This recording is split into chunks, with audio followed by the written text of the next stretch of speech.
أعوذ بالله من الشيطان الرجيم بسم الله الرحمن الرحيم اللهم صل على محمد وآل محمد وعجل فرجهم जनाब आसिफ सिपरा साहब अस्सलाम वालेकुम वरहमतुल्लाहि वबरकातुहू। ਕੀ ਹਾਲ ਹੈ? ਠੀਕ ਠਾਕ ਹੋ? ਖੈਰੀਅਤ ਹੈ? ਮਾਸ਼ਾਅੱਲਾ। ਤੁਸੀਂ ਹੁਣ ਇੱਥੇ ਨਵੇਂ ਆਏ ਹੋ, ਸਾਲ ਇੱਕ ਤੁਹਾਨੂੰ ਹੋ ਗਿਆ ਹੈ। ਹਾਂਜੀ, ਸਾਲ ਹੋਇਆ ਤੇ ਦੂਸਰਾ ਸਾਲ ਲੱਗਾ ਹੈ ਤੇ ਮਾਸ਼ਾਅੱਲਾ ਹੁਣ ਤੁਸੀਂ ਨਵੇਂ ਡੰਗਰ ਵੀ ਰੱਖ ਲਏ ਨੇ। ਮਾਸ਼ਾਅੱਲਾ ਅੱਛੀ ਗੱਲ ਹੈ ਜੀ। ਸਾਨੂੰ ਪਤਾ ਚੱਲਿਆ, ਅਸੀਂ ਤੁਹਾਡੇ ਕੋਲ ਆ ਗਏ ਹਾਂ ਚੱਕ ਨੰਬਰ 157 ਜਿਰਾ ਕਲੋਨੀ ਦੇ ਵਿੱਚ ਤੁਸੀਂ ਬੈਠੇ ਹੋ। 5 ਗਾਈਆਂ 7 ਮੱਝਾਂ ਮਾਸ਼ਾਅੱਲਾ ਤੁਸੀਂ ਰੱਖੀਆਂ ਨੇ, ਮੁਰਗੀਆਂ ਵੀ ਥੋੜ੍ਹੀਆਂ ਬਹੁਤੀਆਂ ਹੈ ਨੇ ਤੁਹਾਡੀਆਂ। ਆਸਿਫ ਸਿਪਰਾ ਸਾਹਿਬ, ਬੜੀ ਖੁਸ਼ੀ ਹੋਈ। ਤੁਸੀਂ ਜਾਨਵਰ ਜਨਾਬ ਵਧਾਓ, ਅਸੀਂ ਤੁਹਾਡਾ ਪੂਰਾ ਸਾਥ ਦੇਵਾਂਗੇ। ਔਰ ਅੱਜ ਅਸੀਂ ਤੁਹਾਡੇ ਜਾਨਵਰਾਂ ਦੀ ਗਲ ਘੋਟੂ ਦੀ ਵੈਕਸੀਨ ਕਰ ਦਿੱਤੀ ਹੈ ਤੁਹਾਡੇ ਸਾਹਮਣੇ। ਠੀਕ ਹੋ ਗਿਆ ਨਾ ਜੀ? ਅਗਰ ਬੱਕਰੀਆਂ ਹੁੰਦੀਆਂ ਤੇ ਫਿਰ ਨਮੂਨੇ ਵਾਲੀ ਵੈਕਸੀਨ ਵੀ ਨਾਲ ਹੋ ਜਾਣੀ ਚਾਹੀਦੀ ਸੀ। ਇਸ ਤੋਂ ਇਲਾਵਾ ਮੁਰਗੀਆਂ ਦੀ ਵੈਕਸੀਨ ਵੀ ਹੈ ਸਾਡੇ ਕੋਲ, ਰਾਨੀ ਖੇਤ ਵਾਲੀ ਵੈਕਸੀਨ ਜਿਹਨੂੰ ਕਹਿੰਦੇ ਆ। ਹੋਰ ਕੋਈ ਜਾਨਵਰਾਂ ਦੇ ਹਵਾਲੇ ਨਾਲ ਤੁਹਾਨੂੰ ਕੋਈ ਪਰੇਸ਼ਾਨੀ ਹੋਵੇ, ਕੋਈ ਮਸਲਾ ਹੋਵੇ, ਅਸੀਂ ਹਾਜ਼ਰ ਹਾਂ। ਸਾਡਾ ਨੰਬਰ ਤੁਸੀਂ ਲਿਖ ਲਓ, ਆਪਣੇ ਮੋਬਾਈਲ 'ਚ ਫੀਡ ਕਰ ਲਓ। ਮੇਰਾ ਨੰਬਰ ਵੀ, ਜਮੀਲ ਦਾ ਨੰਬਰ ਵੀ, ਠੀਕ ਹੈ ਜੀ।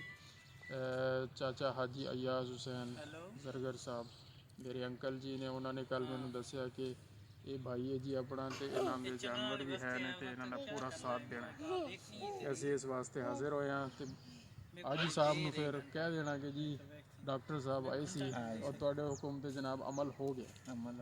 ਠੀਕ ਹੋ ਗਿਆ ਜਨਾਬ। ਤੇ ਇਨਸ਼ਾਅੱਲਾ ਕੁਛ ਅਰਸੇ ਤੱਕ ਅਸੀਂ ਤੁਹਾਡੇ ਜਾਨਵਰਾਂ ਦੇ ਪੇਟ ਦੇ ਕੀੜਿਆਂ ਦੇ ਮਰਜ਼ਾਂ ਨੂੰ ਖ਼ਤਮ ਕਰਨ ਵਾਸਤੇ ਅਸੀਂ ਡਿਵਰਮਿੰਗ ਕਰਾਵਾਂਗੇ, ਗੋਲੀਆਂ ਦੇਵਾਂਗੇ ਜਿਹੜੇ फ़ायदेमंद होंगे इंशाअल्लाह। पेट के कीड़े जिहदे नाल ख़त्म होंगे और जानवर मोटे ताज़े होंगे। इस तो इलावा जानवरों को मोटे करने वास्ते मुख्तलिफ तुहानू मशवरे भी देंगे, नाल वंडे शंडे के इस्तेमाल के बारे भी इंशाअल्लाह तुहानू दस रहे हैं। तुहानू करना चाहिए वंडे का इस्तेमाल। हुण सर्दियों का मौसम है, ये हुण गुड़ तुहाडे कोल सामने मौजूद है। तुसी अपने जानवरों को गुड़ लाजमी इस्तेमाल करो ताकि वो सर्दी तो बचे रहन। ठीक है ना जी? सुबह टाइम शाम टाइम एक एक दो दो पेटियां जिन्ना तुहाडे कोल फुरसत हो तो ये खाते रहनगे, एक्टिव रहनगे, सर्दी तो बचे रहनगे। धुआं शुआं तुसी लाया, धुआं नाल अगर उन्होंने हीट मिल रही वो तो अच्छी गल है, लेकिन धुआं अगर उन्होंने सांस की नाली जा रहा ना, वो फिर नमूनिया भी कर सकता है, फेफड़ियां की सोजिश भी कर सकता है, बगलम खांसी और बाकी मसाइल भी कर सकता है। पिछले साल एक बंदे ने जनाब एवें लगातार धुआं लाया अपने जानवर के नज़दीक, वो की होया, ਉਹਦੇ नक चू खून आना शुरू हो गया जानवर दे।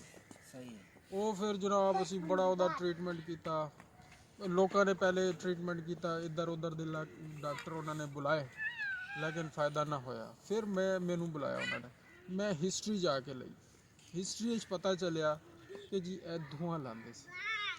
वो धुआं ਉਹਦੇ अंदर फेफड़ियां जाके ना जख्म कर रहा सी, ਉਹਦੇ ਨਾਲ ਉਹ ਨੱਕ ਦੇ ਜ਼ਰੀਏ ਖੂਨ ਆਉਣਾ ਸ਼ੁਰੂ ਹੋ ਗਿਆ ਸੀ। ਫਿਰ ਅਸੀਂ ਉਹਦਾ ਧੂਆਂ ਸ਼ੂਆਂ ਹਟਵਾਇਆ, ਜਾਨਵਰ ਦਾ ਅੱਛੇ ਤਰੀਕੇ ਨਾਲ ਉਹਦਾ ਇਲਾਜ ਕੀਤਾ, ਫਿਰ ਜਾ ਕੇ ਜਾਨਵਰ ਸੈੱਟ ਹੋਇਆ, ਫਿਰ ਸੈੱਟ ਹੋਇਆ। ਠੀਕ ਹੈ ਨਾ ਜੀ? ਤੇ ਇਹ ਤੁਹਾਨੂੰ ਮਸ਼ਵਰਾ ਦੇਣਾ ਸੀ, ਸਰਦੀ ਤੋਂ ਬਚਾਓ। ਅੰਦਰ ਛੱਪਰ ਥੱਲੇ ਟਾਈਮ ਨਾਲ ਕਰ ਦਿਆ ਕਰੋ, ਸਵੇਰ ਧੁੱਪ ਟਾਈਮ ਵਾਪਸ ਕੱਢਿਆ ਕਰੋ। ਚਾਰਾ ਜਿਹੜਾ ਦੇਣਾ ਉਹਨਾਂ ਨੂੰ ਉਹ ਤੁਸੀਂ ਤਰੇੜ ਵਾਲਾ ਜਾਂ ਉਹ ਸ਼ਬਨਮ ਵਾਲਾ ਨਹੀਂ ਦੇਣਾ। ठीक है ना जी? सुक्का चारा होना चाहिए ताकि जानवर को आकड़ा ना हो, फॉग फीवर ना हो, बुखार की शिकायत ना हो, लंगड़ापन ना हो, जोड़ों का बुखार ना हो, और भी बहुत मसाइल हो जाते हैं इस वजह तो। बहरहाल ये गल तो फिर एवं लंबी होती जाएगी। असी तुहाडे कोल आ गए हैं, साडा नंबर नोट कर लो 0301 मैं तुहानू लिख देना, वो मैं तुहानू लिख देना 77 68 935। जज़ाकल्लाहु खैरा। अल्लाहुम्मा सल्लि अला मुहम्मद व आलि मुहम्मद व अज्जिल फरजहुम।